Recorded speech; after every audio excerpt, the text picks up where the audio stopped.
Hi, I am Demi and today in this anno 1800 guide I will teach you about production rate.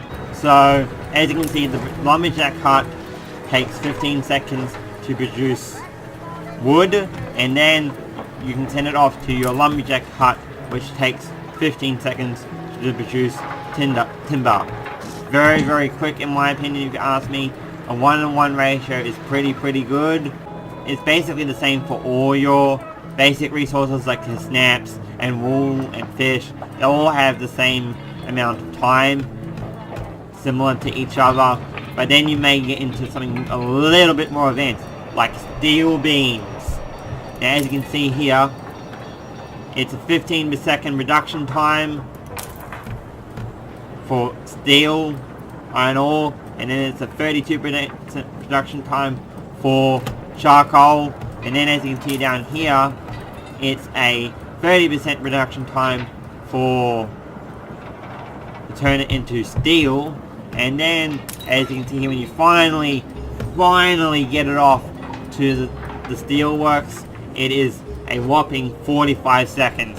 So as you can see, it can take a very long time to produce steel. I actually have quite a lot of steel, if you ask me, 62. But as you can see, and also some of the more advanced stuff, they require you to build like at least 4 or 5 production stuff. So you need to think about that. But a way that you can deal with production and tell it where to send what, like for example beer. Say we've got a farm up for bread and we want it sent to the windmill for flour and then to the bakery to producing the bread. Well, there is a way we can go about it so none of the grain here gets sent off to a brewery. Is what we do is we build a grain somewhere where it can't, far away from somewhere else on the main island. And as you can see, we've built our grain farm. We have to place down the paddocks. Alright, we've placed on the paddocks. Now what we do is we place on the malt house, so it will send it straight off to the malt house. But we need hops also, so let's get rid of hops. And as you can see we have our hops now, but the hops can't get anywhere and neither can the malt. So what we do is we place on a brewery, and as you can see it's saying, you can tell by these ticks, it's saying resource check, place it down, bam!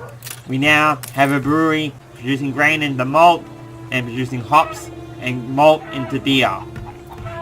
And as always, remember, I say this a lot, but it's really important, is you need a storage, and once you've got all that, you're pretty good on your production line, and you have a specific production line just for beer.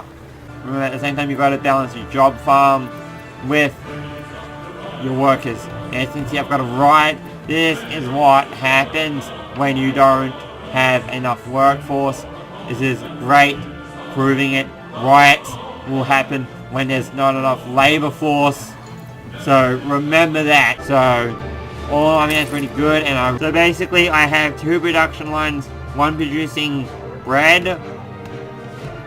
actually 2 producing bread and 1 producing beer. You can do it with basically anything. For example, pigs. You could have 1 production line strictly producing pigs for soap, which is basically having a pig farm and sending it off to a renderings work to make tallow, and then sending it off to a soap factory to make soap. And as you can have 1 strictly for sausages, which sends pigs basically to a slaughterhouse to be turned into sausages. So many resources use the same resources. As you can see here, I have a trade union, which basically gives bonus. You can cook items that you can get. As you can see, I don't have any other items available, but I have a drill which increases bonuses to clay pits, salt pipe works, sand mine, limestone quarry, and oil wells. And as you can see, it's got a vicinity, which you can tell by the circle, which is all the buildings in the area is affecting. And basically, as you can see, I got 125% production efficiency to mine clay, which makes clay really fast. So remember, trade unions help. Trade unions really help if you have the item for that production. As you can see, when I get something for furnaces, I can equip it here and apply it to my steelworks. But remember that trade unions help. You can get items basically from quests.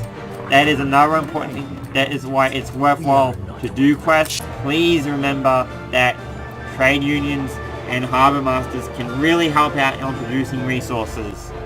Anyway, I think that about does it for this video.